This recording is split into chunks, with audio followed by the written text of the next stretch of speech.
Today, it is an honor for me to be speaking again after a long time. Being here with such honorable people is a great moment in my life, and it's an honor for me that today I'm wearing a shawl of Benazir Bhutto Shaheed.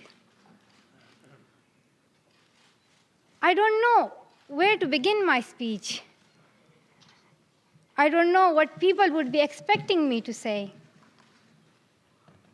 But first of all, thank you to God, for whom we all are equal. And thank you to every person who has prayed for my fast recovery and a new life. I cannot believe how much love people have shown me. I have received thousands of good wish cards and gifts from all over the world. Thank you to all of them. Thank you to the children whose innocent words encouraged me. Thank you to my elders whose prayers strengthened me. I would like to thank my nurses, doctors, and the staff of the hospitals in Pakistan, in the UK, in the UAE government, who have helped me to get better and recover my strength. I fully support Mr. Ban Ki-moon, the Secretary General, in his Global Education First initiative, and the work of the UN Special Envoy, Mr. Gordon Brown, and the respected President, General Assembly, Wok Yaramich. I thank all of them for their leadership that they continue to give. They continue to inspire all of us to action. Dear brothers and sisters, do remember one thing. Malala Day is not my day. Today is the day of every woman, every boy, and every girl who have raised their voice for their rights.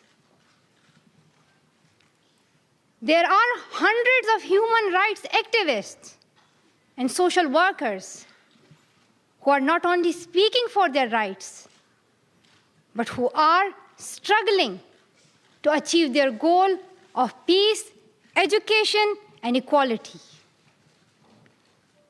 Thousands of people have been killed by the terrorists, and millions have been injured. I'm just one of them. So here I stand. One girl among many. I speak not for myself, but for those without voice can be heard. Those who have fought for their rights. Their right to live in peace. Their right to be treated with dignity. Their right to equality of opportunity. Their right to be educated. Dear friends, on the 9th of October 2012, the Taliban shot me on the left side of my forehead. They shot my friends too. They thought that the bullet would silence us, but they failed. And out of that silence came thousands of voices. The terrorists thought that they would change my aims and stop my ambitions. But nothing changed in my life except this. Weakness, fear, and hopelessness died. Strength, power, and courage was born.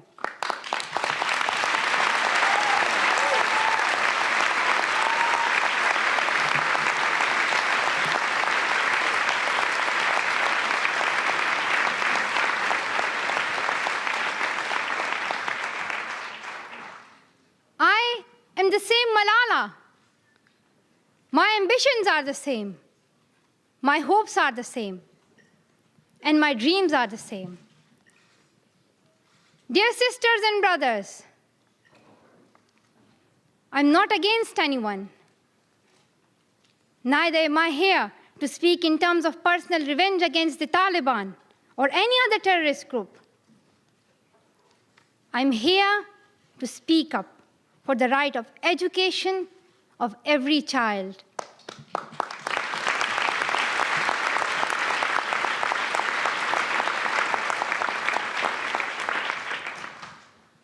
I want education for the sons and daughters of the Taliban and all the terrorists and extremists. I do not even hate the Talib who shot me.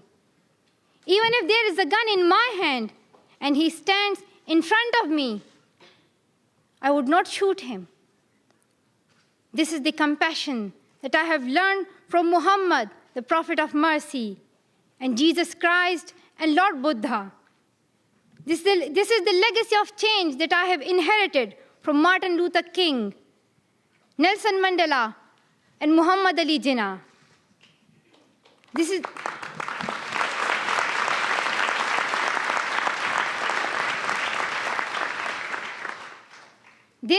the philosophy of non-violence that I have learned from Gandhiji, Bacha Khan, and Mother Teresa. And this is the forgiveness that I have learned from my father and from my mother. And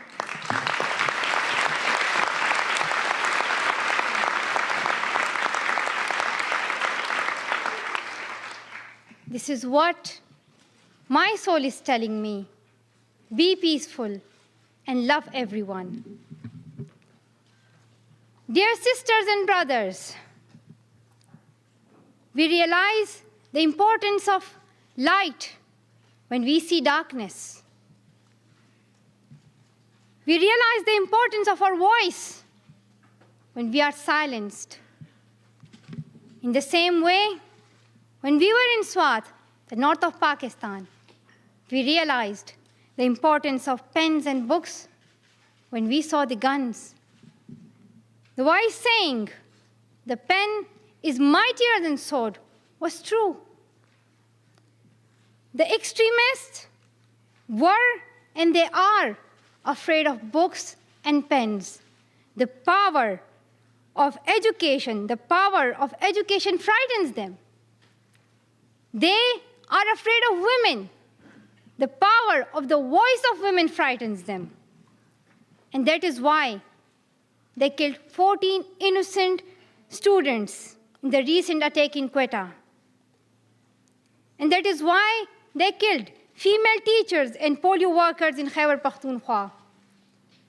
That is why they're blasting schools every day, because they were and they are afraid of change, afraid of equality that we will bring into our society.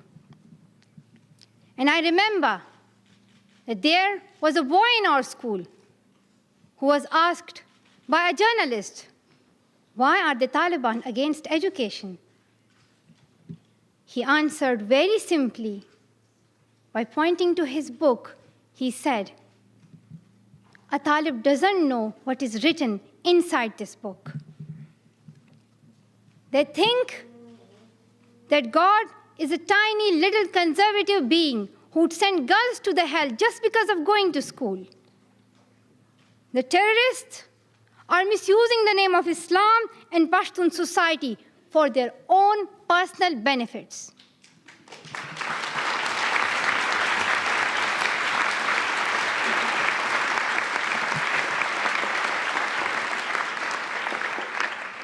Pakistan is a peace-loving, democratic country.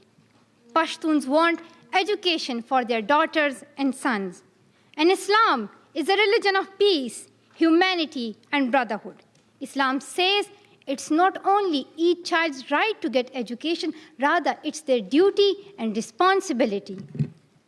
Honorable Secretary General, peace is necessary for education. In many parts of the world, especially Pakistan and Afghanistan, terrorism, wars, and conflicts stop children to go to their schools. We are really tired of these wars. Women and children are suffering in many ways in many parts of the world. In India, innocent and poor children are victims of child labor. Many schools have been destroyed in Nigeria. People in Afghanistan have been affected by the hurdles of extremism for decades. Young girls have to do domestic child labor and are forced to get married at early age. Poverty, ignorance, injustice, racism, and the deprivation of basic rights are the main problem faced by both men and women. Dear fellows, today I'm focusing on women's rights and girls' education because they're suffering the most. There was a time when women social activists asked men to stand up for their rights, but this time we will do it by ourselves.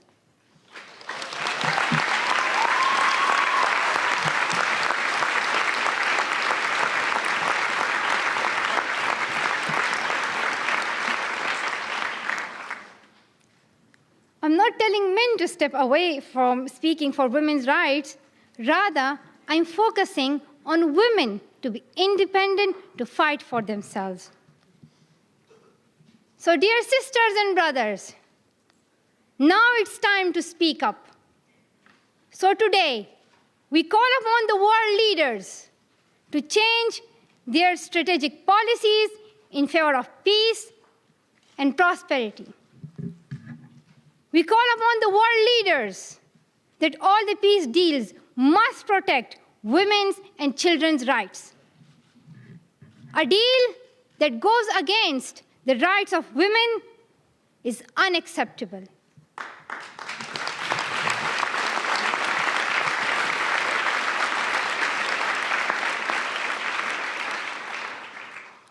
We call upon all governments to ensure free, compulsory education all over the world for every child.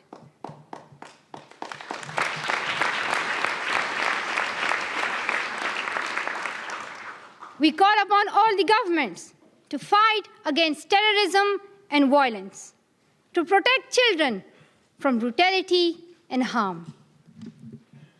We call upon the developed nations to support the expansion of educational opportunities for girls in the developing world. We call upon all the communities to be tolerant, to reject prejudice based on caste, creed, sect, color, religion, or gender, to ensure freedom and equality for women so that they can flourish. We cannot all succeed when half of us are held back. We call upon our sisters around the world to be brave, to embrace the strength within themselves and realize their full potential. Dear brothers and sisters, we want schools and education for every child's bright future. We will continue our journey to our destination of peace and education.